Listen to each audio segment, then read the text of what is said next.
all these things kind of have to play hand in hand and really fall under the privy of marketing. 90 to 98% will bounce and never return. Never return. Most people will not go through it all. Their product didn't work for me. I didn't get the result that they promised. So screw them.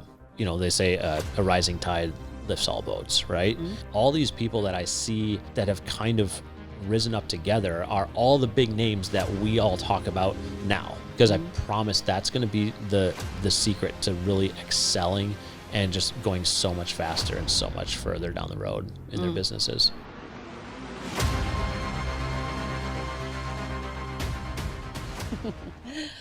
Okay, Nick, thank you so much for joining us on Scar Tissue. Of course. Excited to be here. There are so many realms of expertise that you have that I cannot wait to share with the audience so they can adore you as much as I do. But thank you for being here, and give the people a little bit of a rundown of what you do. So I've been kind of the backside of businesses for coming up on 15, 20 years now, really running ops and marketing for a handful of larger brands, personal brands, digital products, like podcasts, e-courses, and then the event world as well. We used to run, up to 10 events a year with some of the different brands that I've been a part of and helped grow. And it's really where I got my teeth in marketing, and where I got my marketing focus and ops focus was I was just kind of thrown into it. I was a coordinator on a TV show initially, and what TV show? An Extreme Makeover Home Edition. I was a production coordinator for the show, and I just picture you your head suit had a hard hat and everything. I look like Bob the Builder.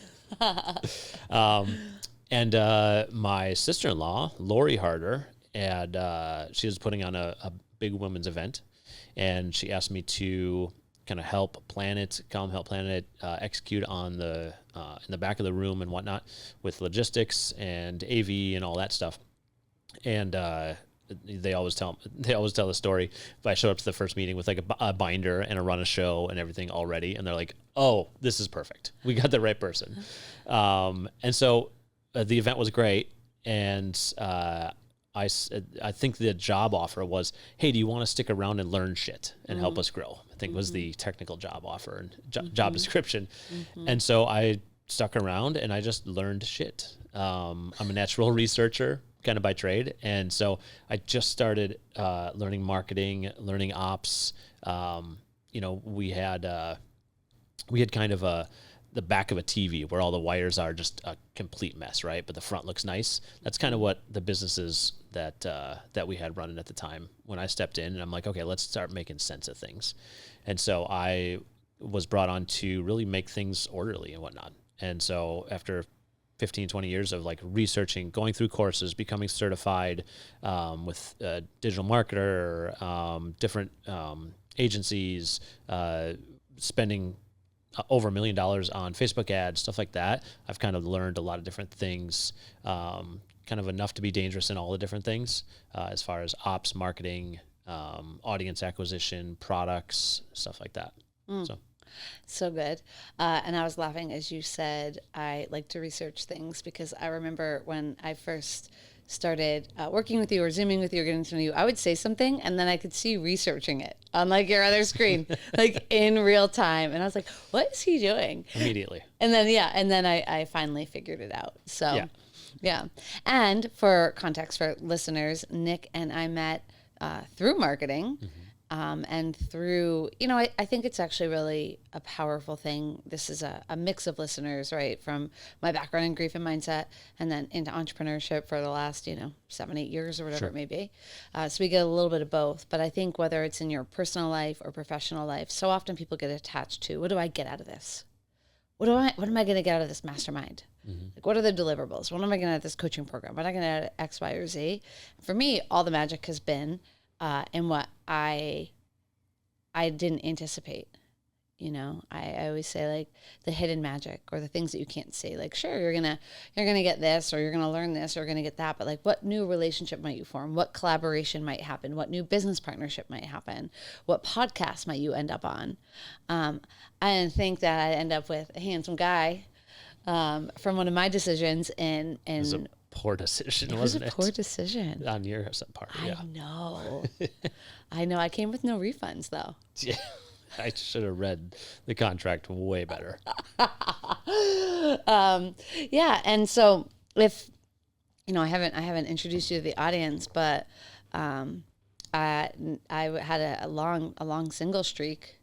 Was really a love affair with my whiteboard for a long time, and as my coach, my mindset coach said, Nick cracked the uncrackable.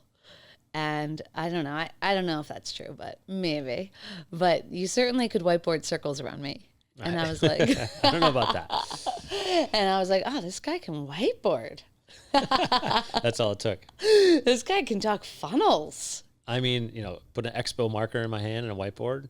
Let's go. I mean, I was weak. I stood no chance. Oh my God. He's cute. He works out, and he can whiteboard. There's 3 qualities you need, and there you go. But it's really fun to be able to kind of share like your skill set, because you have been behind the scenes so much. And when I got to know you and got to understand your expertise, like I'd be lying if I said it wasn't something that was very attractive, but ladies, back off, he's taken. But it's just something that I am so proud to witness, and I'm so grateful to benefit from. Because I think when you surround yourself, whether it's in a mastermind or in a business partnership or in a relationship, but when you surround yourself with people who challenge you to think differently and who balance your skill sets, that's where the expansion is. Mm-hmm. I can't go as far in my own life or in business as I can with you, or what if it might be my team in business or whatever it may be. So thank you. You're welcome, I guess.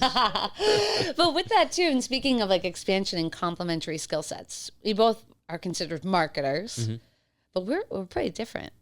Yeah, definitely. Like you said, you can go a lot further with kind of mentors and coaches in your life and people that you lean on for sure. But yeah, it's funny. You'll see entrepreneurs, and we'll see entrepreneurs in our mastermind. And I'll talk to, just at dinner or whatever. And you're like, they find out that we're in marketing, right? And they just think, oh, well, I need marketing. And it's such a broad, it's a broad spectrum, broad topic. And I don't think people understand what they're asking for. They just think marketing gets me more products sold. Right. I think, right? And they don't, I remember when I was going through kind of some different certifications and whatnot, there's marketing certifications? Yeah. There's like a name. Of course you did. Of course. Yeah. You have 97 of them? Well, 98, but who's counting? Framed. There was, your mom has them framed. My mom definitely has them framed. They would call him like a full stack marketer, right? Which, what the hell does that mean? Basically a marketer who could kind of do all the things, but all the things include so much. Like there's ideation on funnels, the strategy of them. There's landing pages, there's lead magnets, there's product delivery, and then there's social media gets lumped into it. Podcasts get lumped into it because it's marketing your brand, right? Branding gets lumped into it, which you speak on all the time. Branding, messaging, all that is kind of the marketing thing. And what I think so many entrepreneurs get wrong is, especially like small business owners who are really looking to branch out and either hire a marketing agency or get somebody to market for them, is they don't realize it's a million different hats, right? And there's a million different moving parts. And there's the operation side, which is the nerdy, the gritty, the implementation. And then there's the design side of different things, and that is more creative and whatnot. And then there's the strategy side, which is more business side of it, right? So all these things kind of have to play hand in hand and really fall under the privy of marketing. But it gets so broad that they think one person can do it all, right? One or two people can just do it all. I need a marketer. And it's such a broad topic that I think that's where people get screwed up a lot.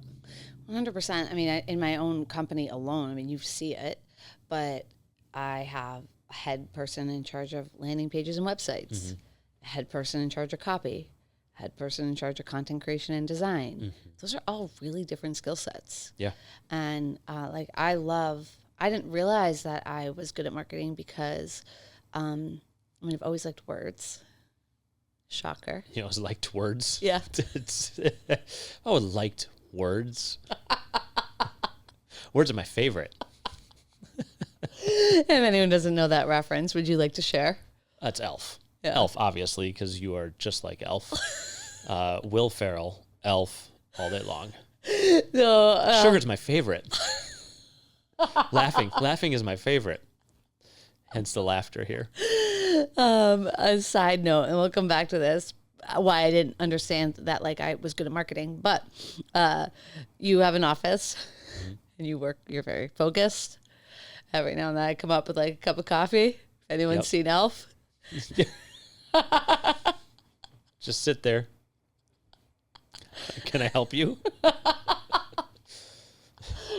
What are you working on now? Same thing as 5 minutes ago when he checked on me. Yeah, sharing a home office is quite the vibe, but Yeah. it's probably another podcast. I did not realize that I was skilled in marketing because I don't have a ton of patience with detail things. Yeah. Right? I can have a lot of patience with emotional things or people's experiences, but the details and the canvas and the visuals and landing pages, I want to throw my computer out the window. But I think my strength in marketing is more the creativity and the overall flow, right? And the strategy, and probably copy, right? And branding. Yeah, for sure. Like you were saying, we kind of have some different skill sets, right? But they all are marketing. Correct. Right. But we definitely have drastically different skill sets in regard to I'm more ops focused. Yes. So in my world, all I think of is immediately when there's a new idea, it's okay, what's needed? It's a landing page, it's a thank you page, it's a confirmation. How does that get executed? What forms need to be on there? What has to happen, and what automations and triggers have to happen on the back end? And I immediately think of all the different steps for delivery. And that's what I build, and that's what I'm focused on. Whereas yourself, you're more brand-oriented, messaging forward, all that stuff that I'm just not great at. I can write copy and whatnot, but the encompassing your brand and messaging into it just isn't the first natural thing that I think of when I think of that. But again, huge differences, same marketing hat. Right, same marketing hat. Yeah. Yeah, because when But what's interesting, sorry to cut you off. No, you go. But what's interesting when you say is like, you didn't realize you were good at it. If you were just to continue to grind through the shit that I did, right? Like if you just had to continue to make landing pages or continue to like work on automations and zaps and all the mind mapping and how it all, ties in together and actually make the ties, right? You're pretty good at whiteboarding, mind mapping, but like to actually tie the knots of things right on the back end sucks for you. That's not your patience and that's not your skill set. Right. So if you were to stay focused on that, you wouldn't realize how good you were at branding, messaging, copy, etc. Right. Which would be frustrating as hell. Yeah. And we see that a lot. And I mean, we work the program, we both have multiple things that we work on, right? Multiple businesses. And, technically our companies are mutual clients. Both of our companies have contracted each other for different things, which is kind of funny. Talk about being able to keep on different hats. Yeah. That's fun. But, that's fun. But the one in which that we were brought on to work together,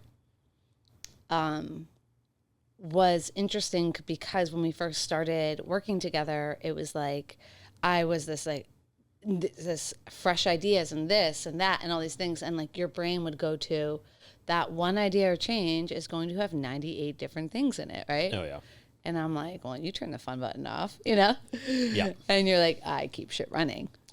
I mean, my sister-in-law, Lori, and my brother, Chris,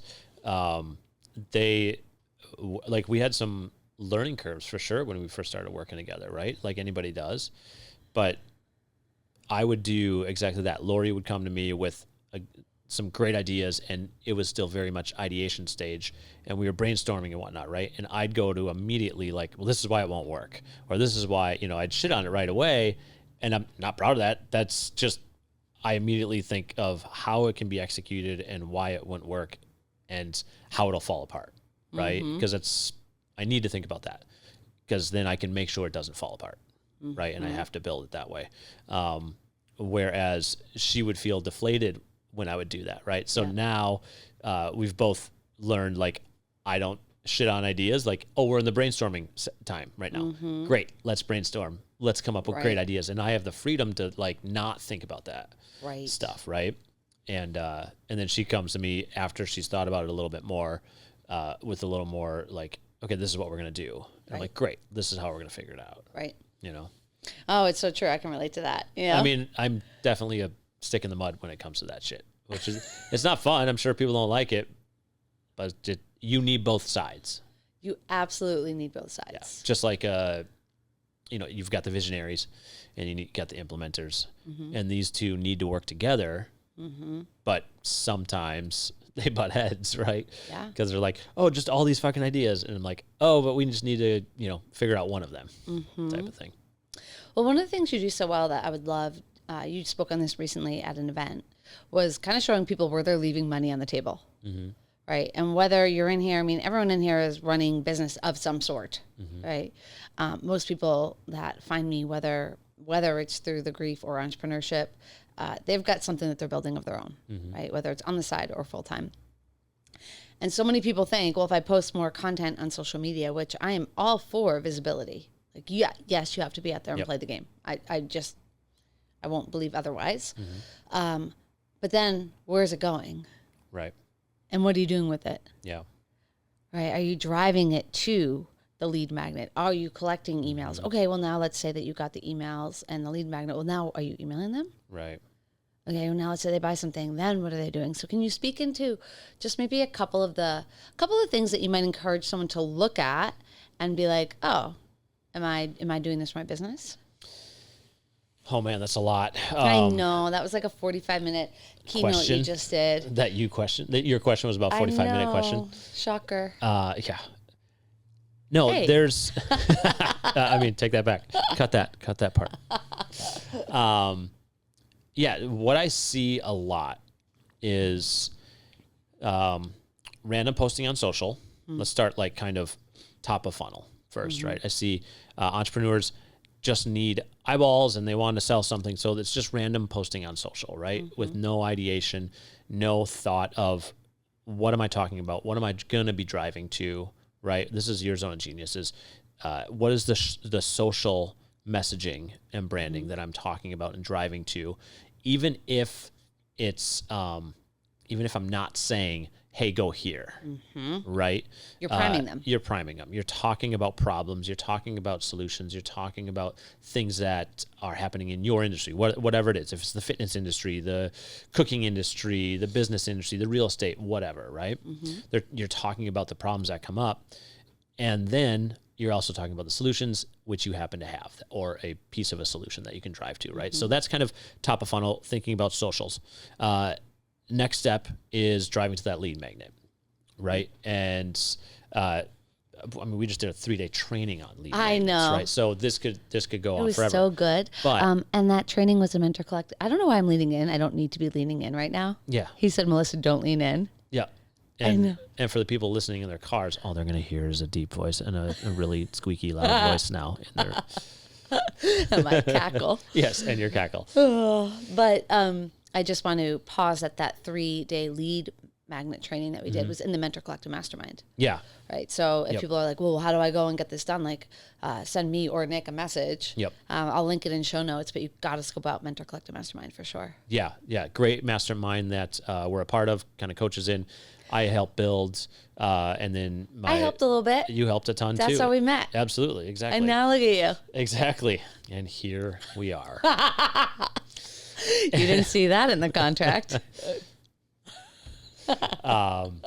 But yeah, so it's a great mastermind for entrepreneurs, who are doing, 50, 100,000 up to about 400 or 500,000. Yep. It's a great container for them. They get access to a bunch of coaches and stuff like that. But yeah, that's where we did that training for the 3-day lead magnet training. Yeah. And so that's where the first step I see a lot of people get wrong is even having a lead magnet. Right. So many times they just drive to their website and it's a newsletter or no pop-up or no way of getting their email. Yeah. And like, hear this, if this stat doesn't freak you out, that of your first-time visitors to your website, 90 to 98% will bounce and never return. Never return. 98%. Up to 98% will never return. Wild. So think about all the effort that people put into socials, driving them to their websites. Hey, check it out. Go here, click here, etc. Come find me, right? Mm-hmm. And when new visitors see their page or land on that page, whatever page they're driving to, 98% of them bounce and will never return. Mm-hmm.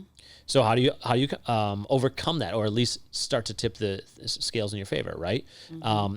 Pop-ups, things that are enticing, forms, all driving to a lead magnet, something free, right? People call it an opt-in lead magnet. They're all kind of the same thing, right? So having that, and also your socials need to drive to something. Don't just drive them to your homepage, right? Unless your homepage executes that. But very rarely are you ever driving to your website's homepage. Right. It's stupid. Right. Because there's no specific call to action on a homepage typically. It is more of an about me page, right? With maybe some journeys and different things like that customers can take. But there's 70 different things that they can click on from your homepage that they're just gonna lose lose interest and bounce, right? So driving to a lead magnet, capturing some of that audience and recapturing some of that audience that was going to bounce and never return anyway, right? Yep. So this should be a high value or a perceived high value free thing that they receive, and we've all opted in for these things. And also, I just want to say, like, a quick, easy win. Yes, yeah, it should be a specific and someone quick, gave me easy like win. Yesterday, Mentor Collective Mastermind. Somebody asked me lovely woman asked me to review her lead magnet, and it was like a thesis paper. Yeah. So why is that a mistake? Tell the people. Well, so that's such a great point. Is like, it should be a quick win that they're experiencing. So the example I like to use is like, if I was a trainer, right? And Which we got some throwback videos. No, we do not have throwback videos. Those are non-existent. Those are hidden and have burned. Those were on tape decks because I'm old, and they've been burned. You are old. Okay. So the reason you want the lead magnet to be specific and quickly consumed is twofold. One of them is when they feel that quick win, you want them to feel that quick win and experience it from you. They're going to be more inclined to buy something from you, right? Because in their mind, it's like, oh, if this free something got me results that quickly, imagine what their paid stuff could do. That's the idea that you want to convey in your lead magnet, right? And the other reason you don't want it to be long is it takes time to consume it. Yep. Right. So here's the problem. 20 course ebook, right? Or whatever, 20 module e-course, right? As a free opt-in, or a super long 40, 50 page workbook as a free opt-in. Those are nice. They have high value, but the problem is most people will not go through it all, right? The vast majority will not make it to module 2. So why is that a problem? Well, the next email you send them that says, hey, buy my shit, what's going to happen? I haven't even gone through this yet. I haven't even got through this yet. Yeah. Or, better yet, their product didn't work for me. Not even thinking that, no, they didn't work the product. It's their product didn't work for me. I didn't get the result that they promised. So screw them. When it's not even your fault, right? It's they didn't get through the thing that you gave them because they probably would get the intended result. Right. But they just didn't get through it. So they associate it with your company not delivering on a promise. And so why would they buy anything? Right. So quick, specific, bite-size win. I'm talking they should learn it in 5 minutes or I less. love how you snap like that. Right? So good. Thank you. I went to snapping class. I've been certified in snapping as well. Yeah. You also educated me that I have ADHD, by the way. Yes, You've been really helpful. you do. Yeah. Okay, so You're like, and we refocus. So now you've got social media. Next step down is that relationship change into a lead magnet, right? So now you have the ability to follow up with them. That's why lead magnet is so important. Social media, you're hoping that they see your stuff, right? When sign on the door. 1% of your followers will actually see your stuff, your posts. So small right now. So when you think about that, though we can help you with that at Brand Lab. Absolutely. You guys do an amazing job with your organic and reach and really re-engaging customers and whatnot. Thanks. But yeah, the problem with that is now you don't have, when you don't have their email, their phone number, you have to hope that this platform that you're on happens to show it to them. You have to hope that they happen to be on at the same time that this platform is showing it, right? And they're not scrolling by and forgetting about it. So that's where that lead magnet relationship really changes with a prospect. And then the next thing is they go from lead magnet, or really what I see most entrepreneurs doing is going from social to buy my $10,000 e-course, right? It doesn't work. Right. That is like, hey, I am, nice to meet you, to let's get married and plan our, kids' That's moving names. Quickly. Right? Little quickly. Right? So the problem is you skipped steps in between. That's because we're all human to human. You say this all the time. Marketing, entrepreneurship is just human to human, right? Yeah, humanship. It's just humanship. So we can't forget that humans work very similarly in the way that we want to be sold to. I wasn't ready it takes steps to buy from you for a while. Right, exactly. It takes steps, right? So let's go to the next step. After that lead magnet, after that kind of coffee, or after you get the phone number, right? Now it goes to a coffee date, right? If we're making this like kind of relationship steps to kind of make it easy to understand, then it goes to a coffee date. So what is that? It's a low ticket product or service that you can offer up to your prospect. And the idea is that it's a compelling low ticket offer that turns them from prospect into a customer, right? Different names for this: entry point offer, tripwire. The buzz right now is what? Low ticket. Low ticket. Everyone's discovering this low ticket. Yeah, it's a rebranded, by the way. It's just a rebranded tripwire. Yeah. So low ticket. They got a good PR agency. And well, here's the thing, and it works. It works. Right? It works for a number of reasons. This is I'll kind of finish what it is. It's that low ticket entry point offer where even if it sucks, they only spent $7 on it. Right. They spent $47 on it. Right. Like, to make an analogy, this is like I said in the relationship, we're getting coffee, it's $7, and if the date sucks, we just part ways. No big deal. It's easy, it's low risk, right? These are the candy bars in the checkout aisle, right? That it's just an impulse buy type of idea. I'm starting to wonder if you like whiteboarded and funneled our relationship now. Listen, I don't disclose my talents here. So that's a trade secret. Sorry. But yes, it's okay. It's laid out perfectly. KPIs and all. Oh, KPIs and all.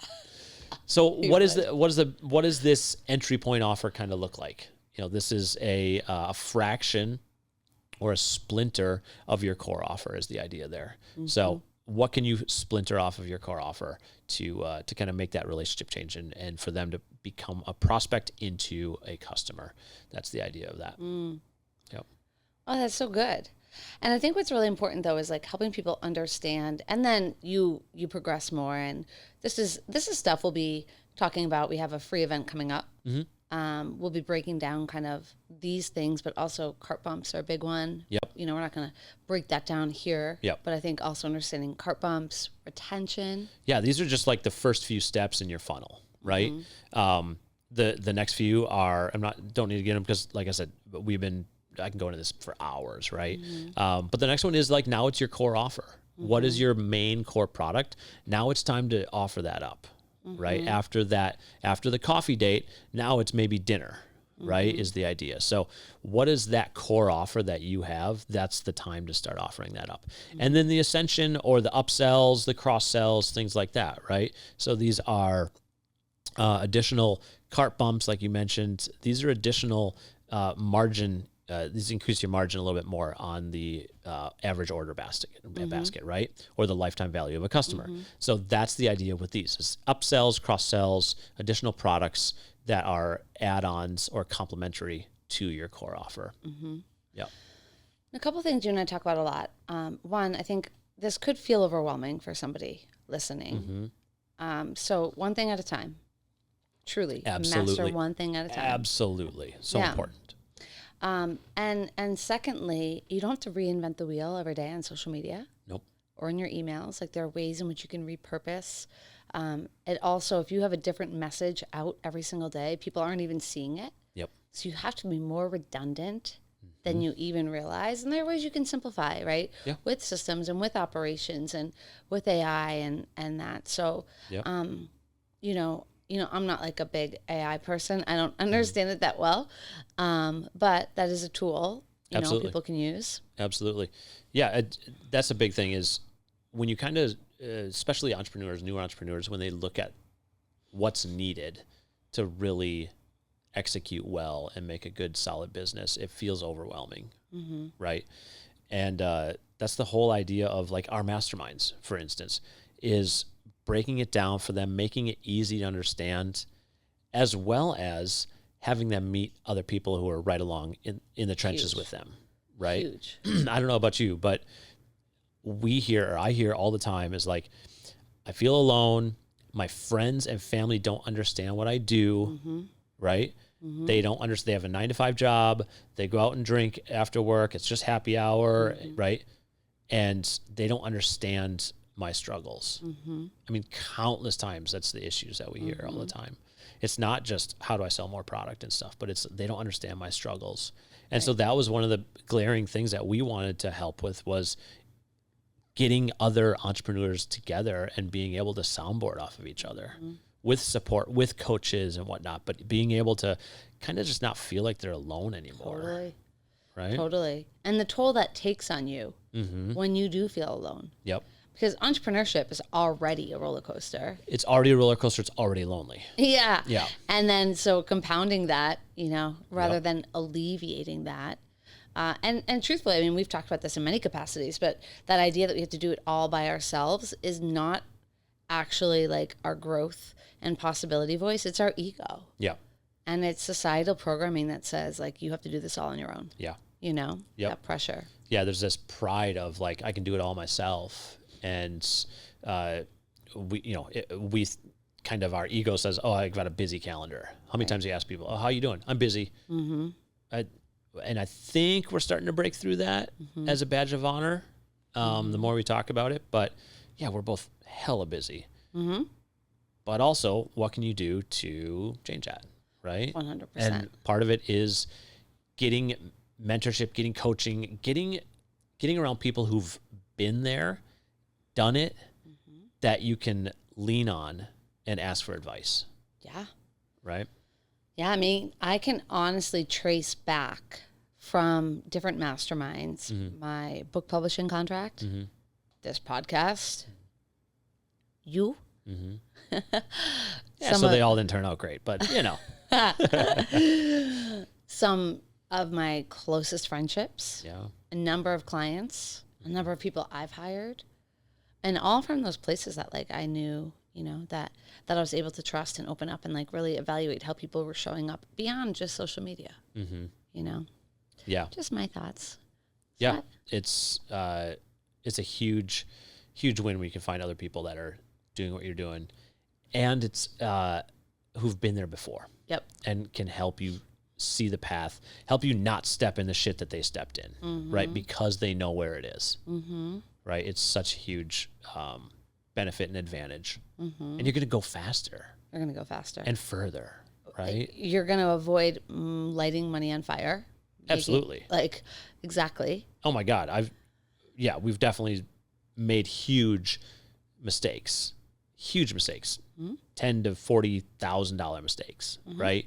And just lit money on fire. And had we just thought about it, asked about it, reached out to a couple more people, hey, what do you think of this? What do you think of that? It would have saved us a lot of heartache and annoyance and madness and whatnot, for sure. Yeah. Yeah. 100%. Okay, so I want to be mindful of your time, but I have just a couple more questions here. Yeah. Preguntas. So you have been around some of the biggest names, biggest players in the industry, all, globally, like you've been around a lot. What is something that you see as a common characteristic or trait in the most successful people? Oh, I didn't prep you for that one. I did not. This was not in the email. It was not. In fact, I did not get any email. I just was told I'm coming here. I don't email. Common traits amongst winning entrepreneurs. Oh, man, I keep harping on it. I feel like I'm just a broken record, but like mentorship, coaching, finding that map, and having someone walk you through it. Just getting help and swallowing your ego, swallowing your pride, and just asking for help. And hiring the right people, right? Leaning on the right people who've done what you want to do, and finding mentorship, right? Finding the right strategy, finding that circle that, they say a rising tide lifts all boats, right? And it's an analogy for a reason, because all these people that I see that have kind of risen up together are all the big names that we all talk about now. The top 10 podcasts. And I'm not going to talk about any names because it sounds so stupid. And it's like, oh, look at me, right? But it's like the top 10 podcasts are people that we've all known, we've worked with, we can lean on or call or text, especially because my brother and his wife had really leaned in 10 years, 15 years ago and joined a mastermind. Yep. Right? Where all these people met and became friends and would lean on each other and text when shit hit the fan. Yep. And now it's like, oh, how do you know so-and-so? How are you friends with him? Yep. How do you know her? Right? It's, oh, well, we've known each other for 10 years. And we go way back. We built our businesses when we were all making, $100,000 a year together. And that's probably one of the most common themes that I've seen is people finding others to be in their corner with them and to be in the trenches with them. And you see them all rise together. Oh, that's so good. Yeah. That is so good. Well, I want to let people know where they can learn more about you, your work, the challenge, our masterminds. But, are we going to do a whiteboarding weekend in like Tulum and have an in-person mastermind? Oh, wow. Putting me on the spot here. Maybe we'll have something to offer people. Yeah. I think that'd be good. That sounds so fun. I definitely didn't prep you for that. No, you didn't. Roll the tapes. We got it, folks. And then, outside of that, like, what are you the most excited about that you're creating or building right now? Well, we got this challenge coming up that you mentioned. That's going to be super exciting, super fun. So we're going to, 3-4 days, over 3 or 4 days, it's going to be a free challenge for entrepreneurs who really want to be able to kind of peek behind the curtain. We want to show them some of the different tips and tricks that we've been using. That's one of the things that we always do with our communities is we just kind of show them what we're doing. Yeah. And it's, they're really surprised when they come in. They're like, oh, you're just telling us the truth? Like you're just being transparent on the numbers. You're being transparent on how much it sucked. You're being transparent on all this. And that's, I don't know. It's just, there's enough shit and fluff out there that I think transparency and honesty and integrity wins, right? So the challenge that we're doing is going to be like a 3 or 4 day challenge, really designed for entrepreneurs to take a peek into the systems and the flow and the strategy and the mentorship and really be able to grow their businesses. And we're going to give them some of the different tools and whatnot where they're going to be able to come in, tune in, and really learn from our coaches in Mentor Collective, which is cool, right? So it's not just going to be me and Chris and Lori, but they're going to be able to learn from some of our coaches, which you're in, right? From them, and be able to really get different bite-sized pieces of knowledge that are going to be needle movers through their business. And the cool thing about having all these different experts together is I don't have to be the expert. Chris doesn't have to be the expert, right? Well, no one can be the expert in everything. Exactly. Yeah, and I give a lot of credit to Chris and Lori for that, because they have enough brand power and connections to have been able to say, hey, we're putting out this mastermind, come learn everything from us. But they said, hey, we're actually going to pay a lot of other experts.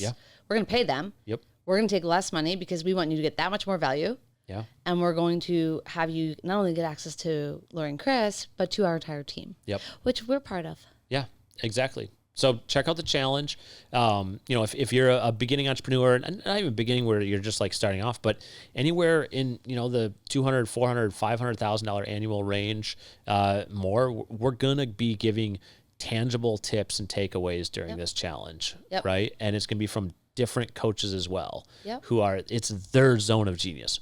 Amazing marketing people, amazing sales people. That's me. That's you, right? We've got legal. We got a tech and AI whiz who I promise you guys, if I told you who he's worked with and products he's built for people, you'd be like, oh, I use them. I know who that is. I use that product. Right. So it's these caliber of people that you're going to get to learn from for free during this challenge, which is really, really cool. Like they're giving up their time to be part of this, it's going to be super impactful.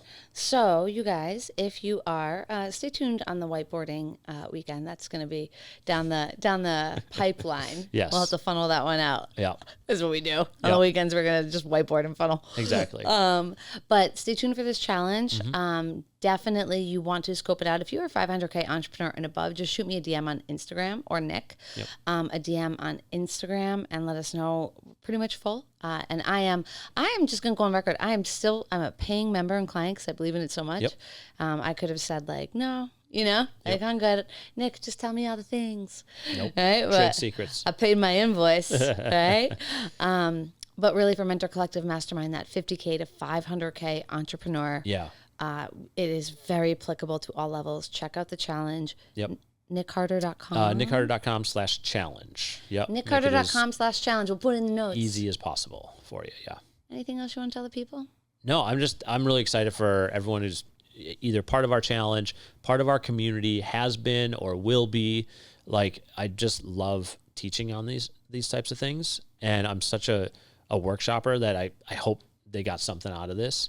And honestly, it's hard. So find somebody, whether it's us, whether it's someone else, just find somebody that they can lean on and to get some mentorship from afar, from close, hire a coach, something, because I promise that's going to be the secret to really excelling and just going so much faster and so much further down the road in their businesses. Well, Nick, thank you so much for being on the podcast. Very impromptu, very last minute. I'm glad we did it. Is me too. Podcast is scar tissue, which is rooted in my story. And I've told you this before, but we'll go on record. I'm very confident, no doubt in my mind, that my daughter Layden led me to you. And so there's always those, even if we don't want it, there are those unwelcome gold and gifts, within our paths that are shaped by some of our biggest challenges and heartaches. So I'm so glad Layden led me to you. I'm glad the people got a taste of your magic. You are the most integrity-driven, intelligent, talented, pretty fucking funny, powerful.